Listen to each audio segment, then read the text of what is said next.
우리는 모두 선택 장애가 있다. 이렇게 제목을 잡아 보았습니다. 자, 오늘은 예레미야 두 번째 시간입니다. 지난주에는 하나님께서 예레미야를 부르시는 장면을 통해서 우리를 부르시는 음성을 우리가 함께 듣기를 원했습니다. 이제 오늘부터는 예레미야가 어떤 사람이었는지, 어떤 인생을 살았는지에 대해서 이제 한 주 한 주 찾아가 볼 거고요. 그의 인생을 통해서 하나님은 세상에 어떤 말을 전하기 원하셨는지를 앞으로 하나하나 발견하게 되리라 생각합니다. 오늘은 이제 그 예레미야를 알아가는 시간인데요. 나이가 들면서 점점 작아져가는 사람이 있고, 나이가 들면서 점점 커져가는 사람이 있습니다. 대개의 경우는 나이가 들면서 좀 작아져갑니다. 이게 이제 작아져가는 사람들의 특징을 보면 현실하고 타협하고 현실에 부딪혀서 어느 정도 안주하고 포기하려는, 그걸 지혜라고 말하는 사람들은 조금 오그라들고 이렇게 쭈그러드는 듯한 모습이 보여요. 젊었을 때는 진짜 창대한 꿈을 꾸면서 혈기가 왕성하다가 나이가 들면서는 그렇게 타협하면서 성인의 빈혈증 같은 핏기가 사라진 삶을 사는 좀 쭈그러드는 모습이 우리 대개의 사람들에게 있는 것 같다, 이런 생각 듭니다. 뭐 저 역시도 마찬가지입니다. 그래서 청년들은 외칠 자유와 저는 의무가 있다, 이렇게 생각하거든요. 왜냐하면 아직 자신의 한계를 마주하지 않았기 때문에 정말로 무엇이 진정한 꿈인지를 세상에 외칠 수 있는, 무엇이 진짜 옳은가를 외칠 자격을 가진 거니까 그때 청년의 몫이다, 저는 늘 그렇게 생각했습니다. 근데 그 창대한 꿈이 나이가 들면서 조금씩 쭈그러드는 거죠. 내가 그렇게 살아내지 못하다는 걸 알면서. 그런데 또 한편으로는 이런 사람을 위대한 인생이라고 그러는데, 나이가 들면서도 점점 커져가는 사람이 있는 겁니다. 더 뭔가 찬란한, 더 온전한 모습으로 막 올라가는 거죠. 저는 이 예레미야가 이와 같은 사람이었다라고 여러분들에게 소개하고 싶습니다. 이런 사람의 특징은 뭐냐면 쉬운 길이 뭔 줄 알고 타협하는 걸 모르지 않습니다. 그것이 자신의 안위나 혹은 주변 사람들에게 그것이 충분히 좋은 평판을 얻을 수 있는 길이라는 걸 알지만 그 길을 가지 않는 사람들이 있는 거죠. 쉬운 길인 줄 알지만 그 길을 선택하지 않는 사람들은 점점 커져가요. 너절하고 쪼그라든 모습이 보이질 않아요. 60년을 살았습니다. 그런데 이 예레미야의 삶 속에는요, 그런 너절한 모습이 안 보이고 참 신기하게도 늘 한 자리에 있는, 그 어느 시대보다도 이스라엘이 흔들리는 시대였거든요. 그런데 한결같이 빛나고 영광스러운 위대한 삶을 살았던 모습만 보이는 겁니다. 협박에 시달리고, 우리 지난주에 봤죠. 사람들이 자기 죽이려고 그런다고. 감옥에 갇히고 이집트에 끌려가고, 그래도요 하나님 주신 말씀을 그대로 말했어요. 오늘 우리가 읽은 말씀에 보면 너는 내가 내 입에 말을 줄 테니 그거 그대로 전해라. 그러니까 예레미야가 할 일은 딱 두 가지였습니다. 주신 말씀을 그대로 전하는 것. 이 말씀이 무엇이었는지도 앞으로 찾아가겠습니다. 그리고 이 말씀이 그대로 이루어지는 것을 지켜보는 것. 그리고 그것이 성취돼가는 모습을 보면서, 실은 하나님께서 심판을 말씀하셨거든요. 그 심판의 모습을 보면서 함께 아파하고 눈물 흘리는 것이 예레미야의 일이었습니다. 그 쪼그라들지 않았어요. 근사해. 감옥에 갇혔을지언정 근사해. 자, 그래서 오늘은 예레미야가 도대체 어떻게 이런 삶을 살 수 있었는지, 어떻게 그 흔들리는 시대 속에서 한결같은 영광의 자리에 머물러 있을 수 있었는지, 이게 궁금합니다. 도대체 어디에서 그 위대한 삶의 동력은 기인한 건지, 오늘 예레미야가 자신의 책 첫 장에 기록한 말씀, 자신에 대한 이야기를 가지고 함께 찾아가 보려고 그럽니다. 고등학교 다닐 때 저한테 별명이 있었습니다. 요즘의 사람들이 저를요 조승우라고 부릅니다. 괜찮아요. 웃으셔도 됩니다. 이상하게 기분이 좋아요. 젊었을 때는 한석규라고 그랬어요. 근데 학교 죄송합니다. 물 한잔 해야겠다. 근데 진짜 제 고등학교 때 별명은요. 제 고등학교 때 61kg였거든요. 진짜 삐쩍 말랐어요. 그러니까 뭐 애들은 뭐 빼빼로다 뭐 이렇게 얘기하기도 하고 그랬는데 학교 선생님이 저한테 지어준 별명이 있었습니다. 그게 뭐냐? 할렐루야입니다. 기술 선생님인데 기술 선생님이 맨날 수업 시간에 저한테 뭘 물어볼 때는 학생들한테 물어볼 때 야 이게 뭐야? 할렐루야 대답해. 제가 대답해. 그냥 그 할렐루야가 저예요. 그 별명이 싫지는 않았는데 그렇다고 뭐 썩 좋지도 않았습니다. 왜냐하면 제가 다니는 학교가 대순진료회가 세운 대진고등학교라는 데거든요. 강증산 씨의 도를 배우는 학교, 가르치진 않았지만, 근데 그 종교를 가지고 계신 분들이 다 선생님이세요. 그런데 이제 그분이 저를 놀리듯이 할렐루야로 부르는 게 어딘가 모르게 불편한 겁니다. 그러니까 제가 할렐루야는 이유는 딱 하나예요. 아버지가 목사님이셨기 때문에 그렇습니다. 너 아버지가 목사님이야? 너 할렐루야네? 이렇게 하신 거죠. 그러니까 저는 어렸을 때 제가 목사 아들이란 게 그닥 불편하거나 싫지 않았어요. 전 좋았어요. 뭐가 왜 불편해? 이게 그러니까 제가 뭐 목사 아들이어서 뭐 하고 싶은 일을 못 한다거나, 목사 아들이 아니라면 더 하고 싶은 일이 있다거나 뭐 그렇지 않았거든요. 그러니까 저는 그게 싫지 않았어요. 그냥 우리 아버지가 좋았어요. 목사 아들로 제가 태어난 걸 어쩌란 말입니까? 단지 제가 목사들이란 걸 희화화하는 그 선생님이 좀 별로다 정도라고 생각한 거죠.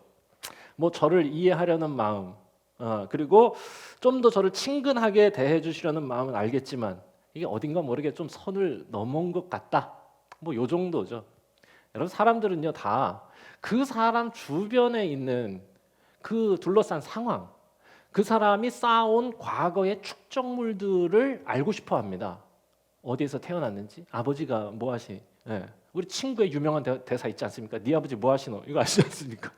지금 이 친구가 보여주는 행동의 이 근원이 어디로부터 야기된 것인지를 찾고 싶어 하는 거예요. 자꾸 그 과거와 상황을 이렇게 보면서. 자, 예레미야가 어떤 사람인지 한번 찾아보겠습니다.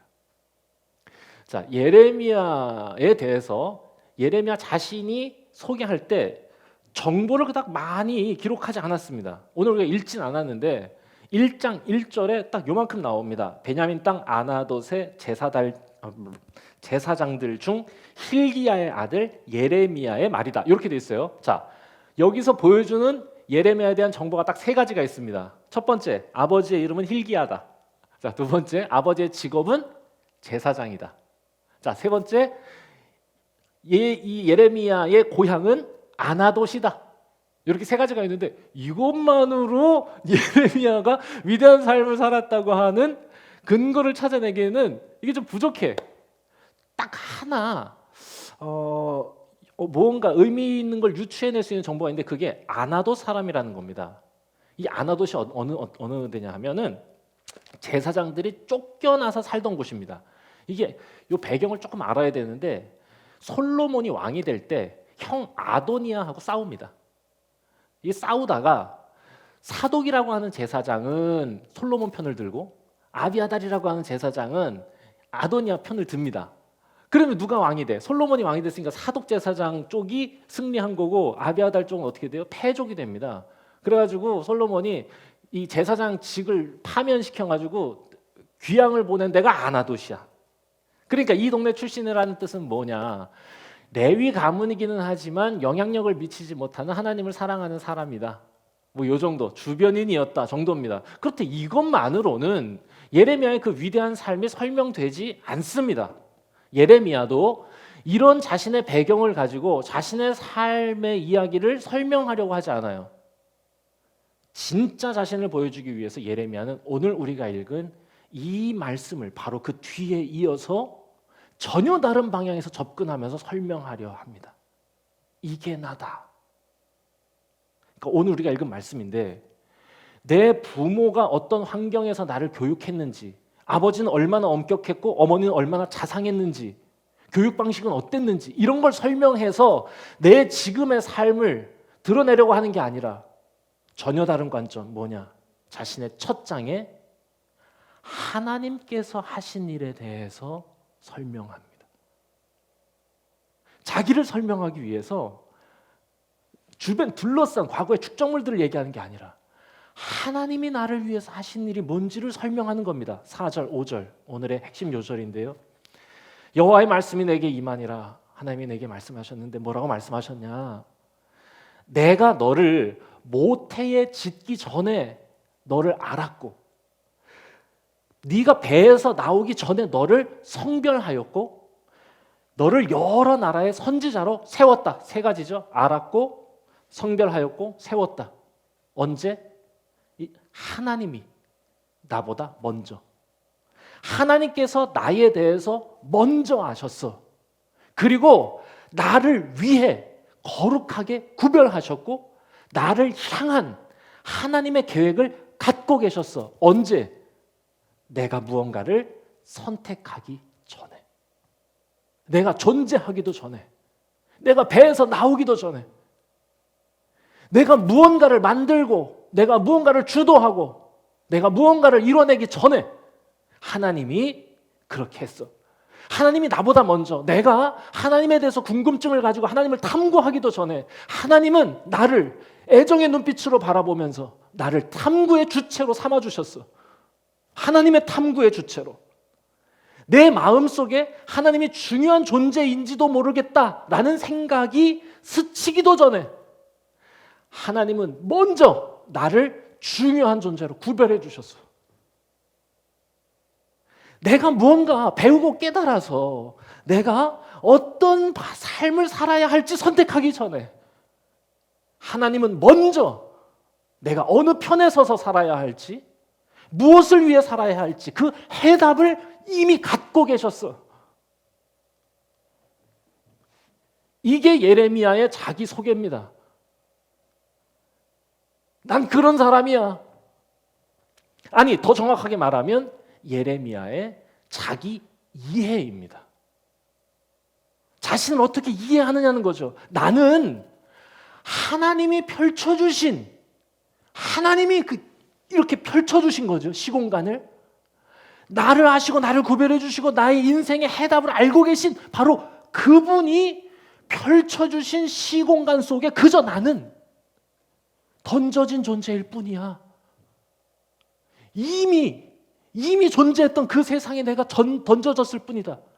실제로 여러분 예레미야라고 하는 이 이름의 뜻은 두 가지 뜻이 있는데요. 하나는 하나님이 높이신다. 응? 하나님이 높이신다 이런 뜻이 있고 두 번째 뜻은 뭐냐? 하나님이 던지신다 이런 뜻이 있어요. 사명의 현장에 응? 하나님 나라의 씨앗이 되어야 할 그 자리에 던지신다 이런 거죠. 그러니까 예레미야 자신은 나는 그런 존재다라고 이해한다고 저는 그렇게 이해하는 겁니다. 이게 나다 이렇게 하는 거예요.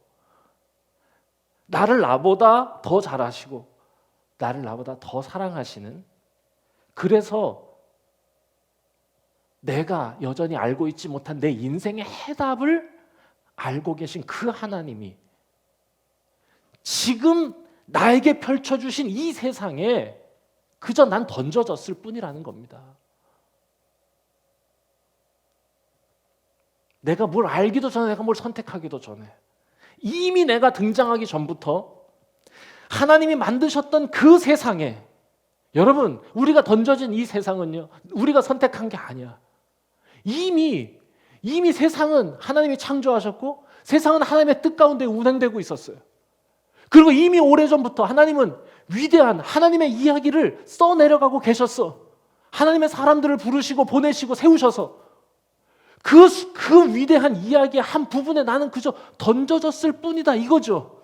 그러니 여러분 이런 생각을 하는 사람의 생각의 끝은 그 열매가 뭐겠습니까? 그러니 내가 할 일이 정해지는 거죠. 그러니 내가 할 일이 뭐냐? 인생이라는 수수께끼를 어설프게 내 힘으로 풀어보려고 애쓰는, 여러분 인생의 수수께끼는 그렇게 푸는 게 아닙니다. 내 안에서 해답을 찾아내는 게 아니에요. 그 해답을 알고 계신 하나님께 나아가는 일이다.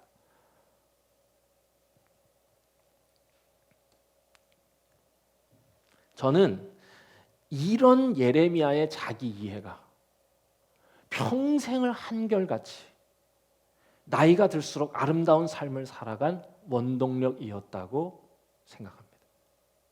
이 자기 이해예요. 예레미야는요, 내 삶은 나에게서 시작되지 않았다는 것에서 출발하고 있는 겁니다. 이 생각이 모든 걸 다르게 만들었어요. 자신이 아니라 하나님에게서 시작하는 거예요. 여러분, 우리 많은 사람들이 가지고 있는 가장 근본적인 어리석음이 있다면 자신에게서 시작하는 겁니다. 인생의 의미를, 인생의 목적을, 인생의 가치를 나에게서 시작하는 거예요. 나에게서. 신앙생활 하는데도 내가 하나님과 무슨 관계를 맺고 있고 하나님과 나는 어떤 느낌을 갖고 있고 내가 지금 신앙생활 하는데 나의 느낌은 전부 자기에서 시작하는 거예요. 아니요. 예레미야는 그래서 자기를 설명할 때 이렇게 얘기하는 겁니다. 나는 하나님이 먼저 하셨고 하나님이 구별하셨고 하나님이 세우신 존재라는 거야. 생각해 보세요, 여러분. 우리가 시작한 게 얼마나 있습니까? 가만 생각해 보세요. 여러분들이 다 선택하면서 온 것 같지만 우리한테 시작된 게 없어요. 내가 원하는 날 태어난 사람 있어요? 제가 7월 7일에 태어난 걸 하나님께 감사드립니다. 너무 좋은 날이야. 77. 원하는 나라에서 태어난 사람 있어요? 대한민국에 태어나게 하신 하나님께 감사드립니다. 원하는 가정. 여러분, 이런 얼굴로 태어나고 싶은 사람, 지금 자기 얼굴에 만족하는 사람, 만약 선택할 수 있었으면 저는 정우성하고 좀 이렇게 조합을 해가지고 만들었을 것 같아요. 정우성 너무 좀 과하긴 해. 이 정도 머리, 이런 머리만 훨씬 더 똑똑하고 싶어. 그냥 읽으면 막 이렇게 사진 찍히는 사람들 있죠. 이렇게 막 한 번 읽으면 다 기억나는 사람, 그러고 싶어요. 이만한 재능? 실은 우리가 선택한 게 아니야. 그냥 주어졌어요. 인생은 내가 정한 것보다 이미 정해주신 것들이 훨씬 더 많습니다. 그러니 우리가 인생을 살아가면서 해야 할 일도 다르지 않습니다. 하나님께 나아가서 하나님 안에서 이미 품고 계신, 하나님이 이미 품고 계신 그 인생의 해답을 발견해 가는 겁니다. 겸손하게.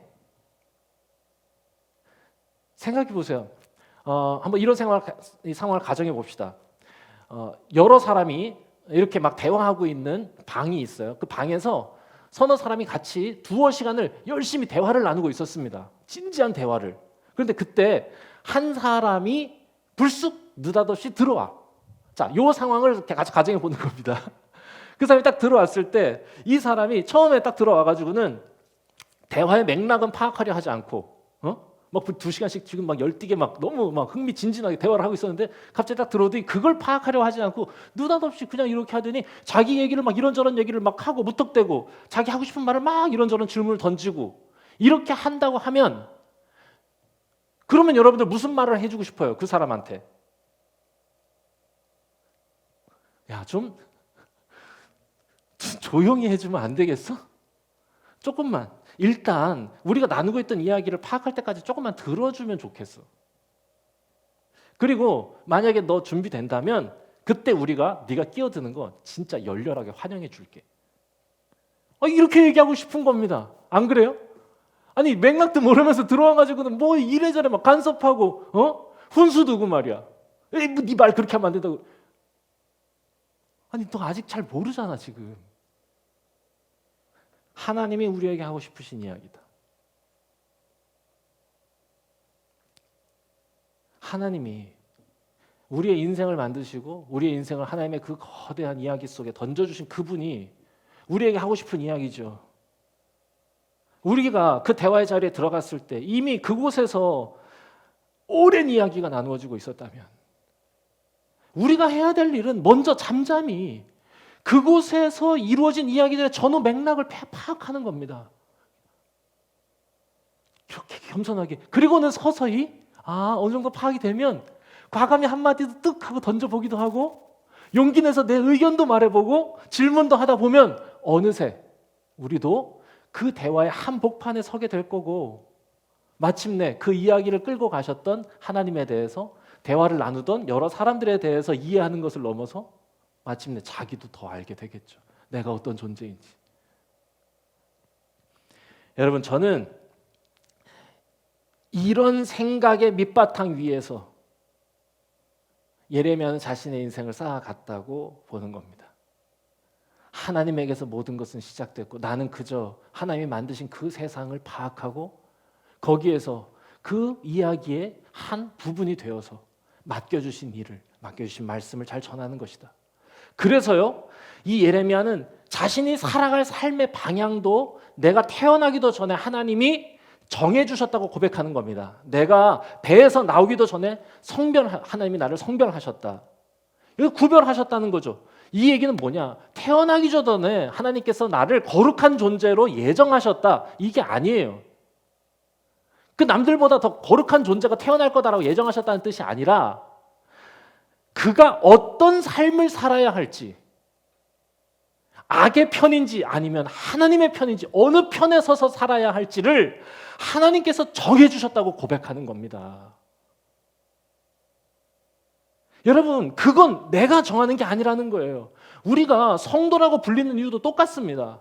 우리가 지닌 무슨 인격이 더 뛰어나서 우리가 성도입니까? 성도, 거룩한 무리잖아요. 에클레시아, 부르심을 받은 사람들이잖아요. 거룩해서? 아니요. 거룩하게 사는 것, 그러한 삶을 위해 하나님이 부르셨다고 믿는 사람들이죠. 이런 고백이죠. 또 이뿐입니까? 예레미야는 그 뒤에 뭐라고 해요? 하나님이 자신을 세우셨다라고 얘기합니다. 이것도 내가 정한 게 아니라는 거야. 그럼 이게 무슨 말이겠습니까? 하나님은 나의 직업을 이미 정해 주셨다? 여러 나라의 선지자로 하나님이 나를 세우셨다. 나는 태어나면서부터 이미 내 직업은 결정돼 있었어. 숙명론. 아닙니다. 여기에 세우셨다라고 하는 이 단어는요, 하나님이 주셨다라는 뜻인데 어디에 주신 거야? 여러 나라를 위해 나를 주셨다 라고 고백하는 겁니다. 이 나탄이라고 하는 단어, 저는 하나님은 주시는 존재라고 고백합니다. 모든 존재하는 것들을 우리를 위해 주셨고 마침내 자기 자신을 우리에게 주신 분이죠. 그분이 우리에게 요구하시는 건 뭐예요? 하나님의 형상을 따라 지음받은 우리가 살아야 할 길, 주는 존재로 사는 겁니다. 나는 여러 나라를 위해 주어진 존재라고 고백하는 거죠. 새의 본질이 뭐야? 새의 본질은요, 나는 겁니다. 그래서 독수리 새끼들이 그 안에 있을 때는 실은 독수리라고 안 해. 어미가 그 애들이 이렇게 받아 먹다가 어느 순간인가 툭 친다면서요. 절벽 밑으로. 왜요? 새의 본질인 나는 일을 감당하게 하기 위해서입니다.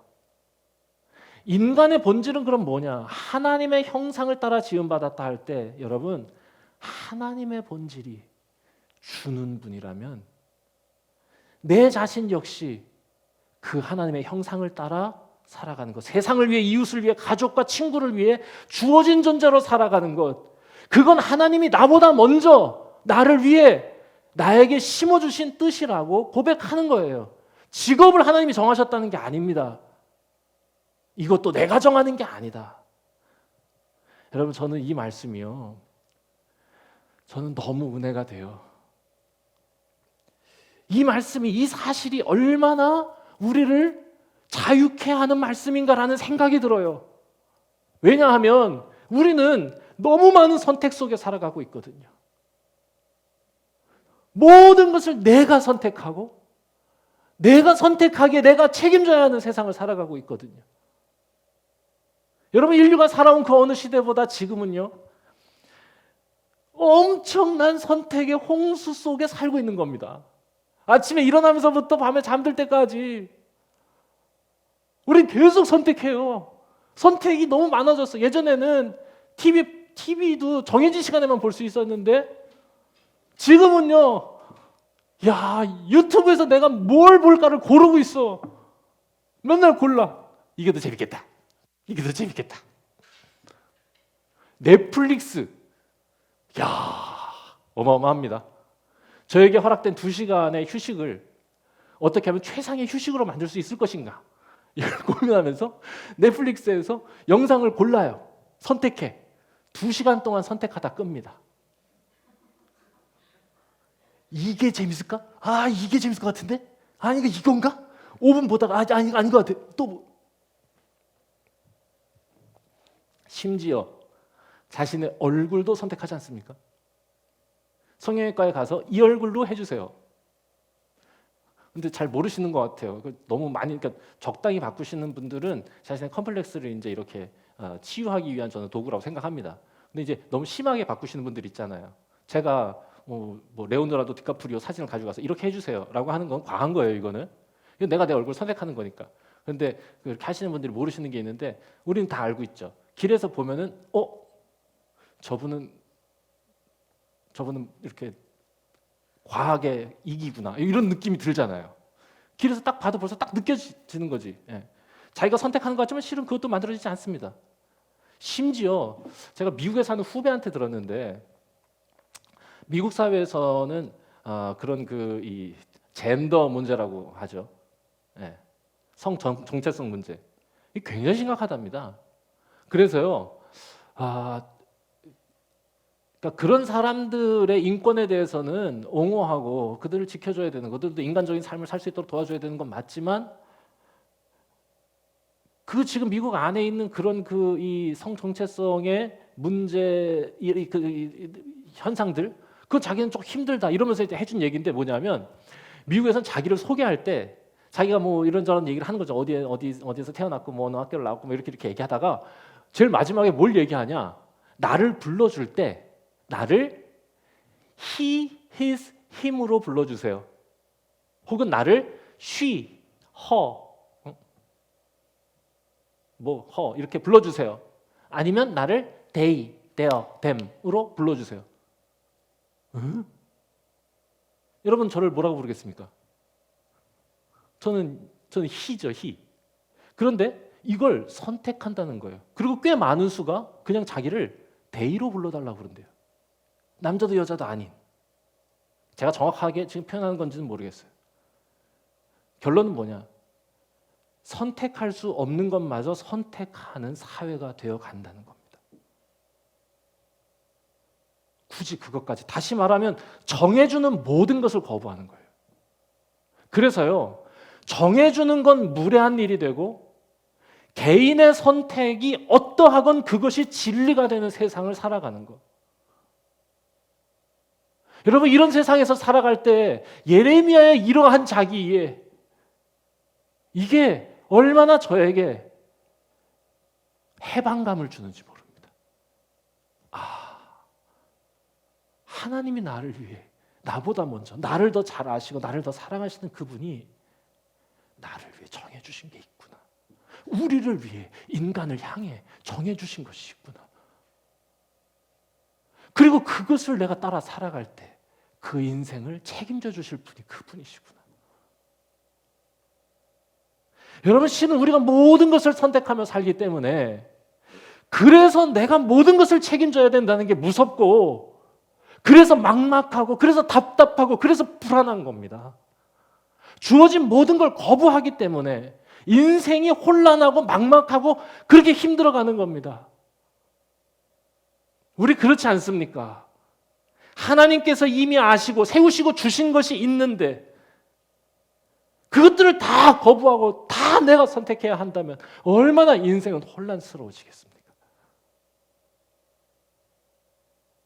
그건 모르겠고 이거 다 내가 그 결과를 당신들이 고스란히 책임지며 살겠습니까? 책임질 수도 없으면서. 여기에 대한 예레미야의 이해죠. 그래서 확신을 가지고 그래서 가슴 뜨겁게 이것이 쉬운 길이 아닌 줄 알지만 사람들에게 마땅히 걸어가야 할 길을 외칠 수 있었던 거예요. 사람들이 모든 걸 선택하고 그 선택을 최고의 가치로 여기게 된 바탕에는 두 가지 전제 조건이 깔려 있습니다. 하나는 뭐냐? 하나는 내가 나에게 가장 필요하고 나에게 가장 좋은 게 뭔지를 내가 알고 있다고 하는 전제. 또 하나의 전제는 뭐냐? 내가 나에게 필요한 거, 나에게 제일 좋은 걸 내가 선택할 수 있는 능력이 있다고 하는 전제가 있는 거죠. 그렇지 않습니다. 우린 몰라요, 여러분. 우리는 우리에게 진짜 필요한 게 뭔지, 우리에게 가장 좋은 게 뭔지 선택할 능력이 없어요. 우리에게 그것이 있다고 착각하며 살아갈 뿐이에요. 그래서 오늘 말씀의 제목을 우리는 모두 선택 장애가 있다라고 제목을 정한 겁니다. 우리는 그럴 수밖에 없어요. 왜냐하면 우리가 만든 세상이 아니에요. 우리가 일군 인생이 아니에요. 우리보다 먼저 우리를 아시고 우리를 하나님이 만드신 세상에 참여하게 하신 하나님이 그 해답을 알고 계세요. 그리고 거기에서 시작할 때 우리는 비로소 그 해답에 가까이 다가갈 수 있을 거예요. 우리에게서 시작하는 게 아니라 하나님에게서 시작할 때. 말씀 정리하겠습니다. 여러분, 인생의 해답 우리 안에 있지 않습니다. 우리가 궁리에서 풀어가야 할 수수께끼가 아닙니다. 우리를 지으시고 우리를 먼저 아시고 부르시고 세우신 그분께 나아가 그분 안에서 이미 정해주신 그 해답을 발견해 가는 겁니다. 흔들리는 시대를 살았던, 그렇지만 한결같이 빛나는 위대한 삶을 살았던 예레미야의 삶은 바로 여기에서 출발했던 겁니다. 자신이 아니라 하나님에게서. 그러니 흔들리는 시대를 살아가는 우리가 할 수 있는 최선도 마찬가지입니다. 죄의 종이 되어서 내가 중심이 되어서 빼앗겼던 자유를 그리스도로 인하여 다시 찾아 그 자유를 하나님께 돌려드리는 겁니다. 그리고 그분 안에서 그분이 나에게 품고 계셨던 그 위대한 해답을 찾아 나가는 겁니다. 내가 아니라 하나님에게서 새롭게 모든 일을 시작하는 이에게 주시는 하나님의 은총이 우리 배화교회 모든 성도들에게 함께하길 바랍니다. 기도하겠습니다.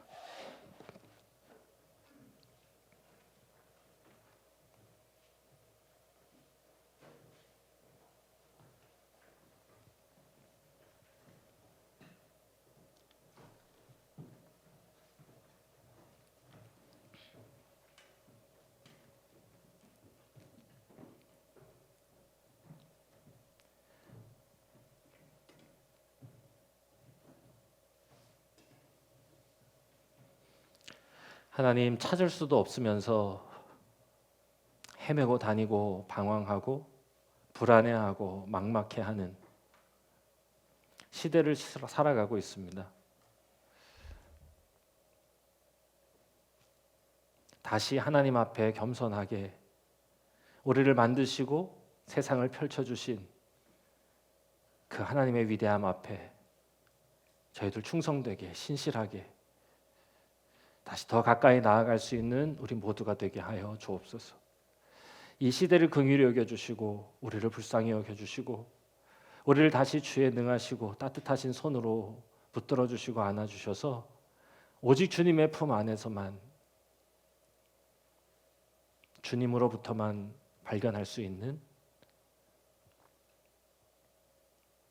인생의 해답을, 구원의 진리를 발견하고 깨닫고 고백하고 믿는 우리 모두가 되게 하여 주시옵소서. 예수님의 이름으로 기도드립니다. 아멘.